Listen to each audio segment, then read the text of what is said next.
All right, let's move on to NCERT textbook exercise 1.4. Okay, the first question is 2 minus root 5. Is this a rational or irrational number? So what have we discussed? Rational number, do any operation with an irrational number, it'll become an irrational number. So is this rational or irrational? It will be an irrational number. Very simple this is, right? This is all you have to understand. Rational minus irrational will be an irrational number. So all you need to learn was this, like I had explained. So it is an irrational number. Okay. Next question. 3 plus root 23 minus root 23. So here what will be? It will become a irrational number or a rational number. So you can't do this there, right? What you have to do, you have to open the bracket, right? So when you open the bracket, what would happen? If you open the bracket, what is going to get cancelled? In the simplest form, what would happen? Root 23 will get cancelled. This will get cancelled. You will be left with 3. What is 3? 3 by 1. So it is a rational number, right? So P by Q form is there. It is a rational number. Now we have 2 root 7 by 7 root 7, right? So what happens? Root 7 will cancel, become 2 by 7, which is of the form P by Q, where P and Q are integers and Q is not equal to 0. So it is a rational number, right? Okay. Then we have 1 by root 2. So we have 1 by root 2. Is it of the form P by Q? No, right? This is a rational number. This is an irrational number. So what can we say? Rational, any operation you do with irrational, you'll get an irrational number. So your number will be irrational. It's very simple. That's all you have to remember. Okay. So what about the next question? Let's try the next question. Here we go. We have 2 pi. Okay. So what was pi? Like we had discussed, we know what was pi. Pi is a irrational number, right? Pi is an irrational number. 2 is a rational number. So rational number, any operation with an irrational number, you'll get an irrational number.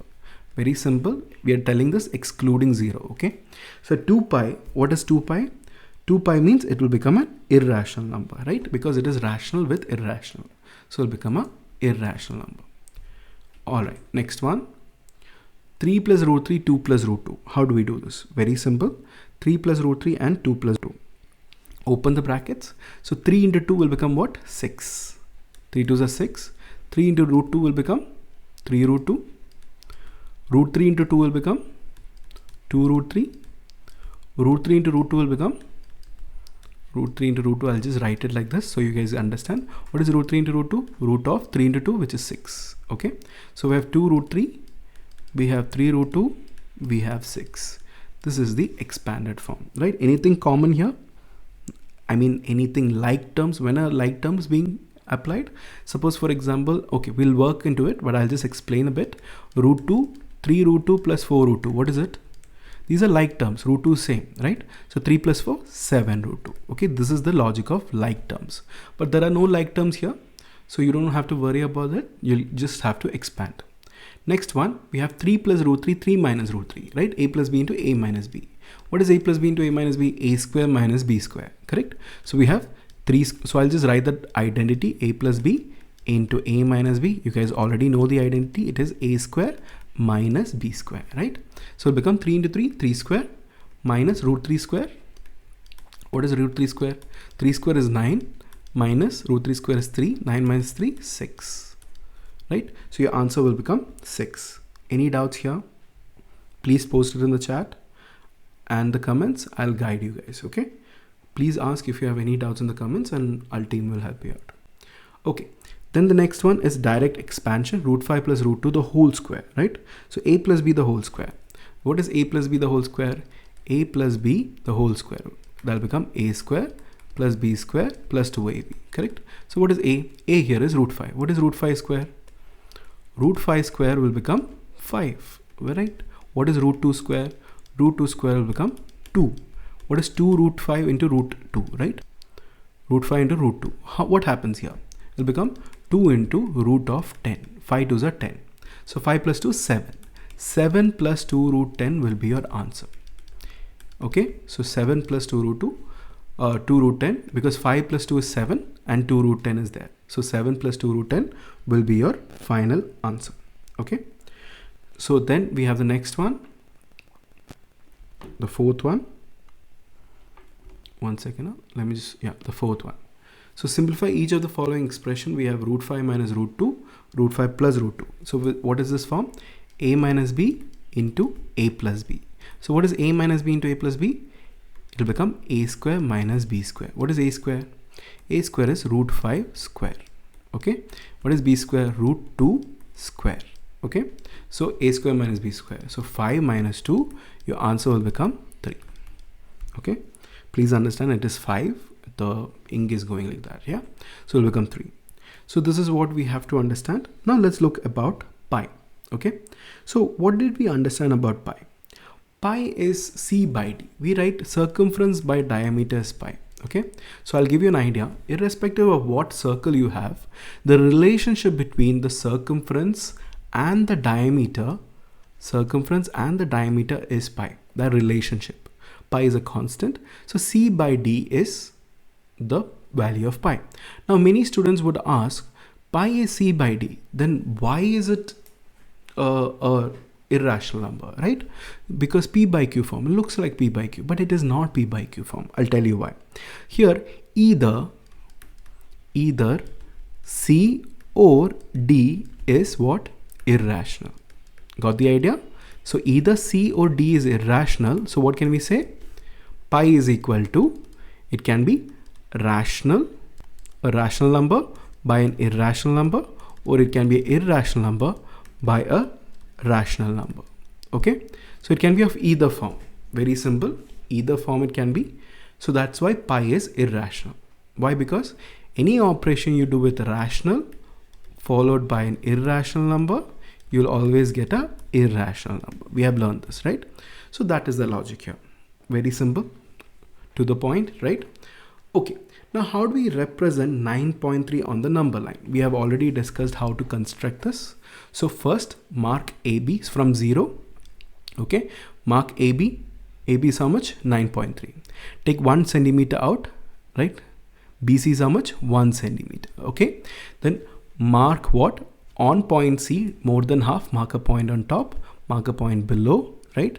Then same arc length on point O, or on 0, or on A, I can put A, right? Yeah, A, I'll put the compass, mark the same length on top, on below. So what happens? This will cut, right? At point D, okay? It will be like this, okay? It'll be like this, yeah. So what happens? D is the midpoint of AC. D is the midpoint of AC. Using OD as the measurement, draw what? Draw the semicircle. So after drawing the semicircle, draw BE at 90 degree. Okay. So BE is your value. BE is what? BE is root 9.3. Okay. So once BE is root 9.3, what should we do? So we got BE is root 9.3. Now after that, take the BE measurement and mark it where? Mark it. Use the compass. Mark the BE measurement on the number line. So BF. So BF is 9.3. So take a normal line again from 0, mark measurement, okay, on the compass and mark it here. So this measurement will become root 9.3. Okay. So that is after 3 and between 4. It would end up being after 3 and between 4. This is how you have to construct points. Okay.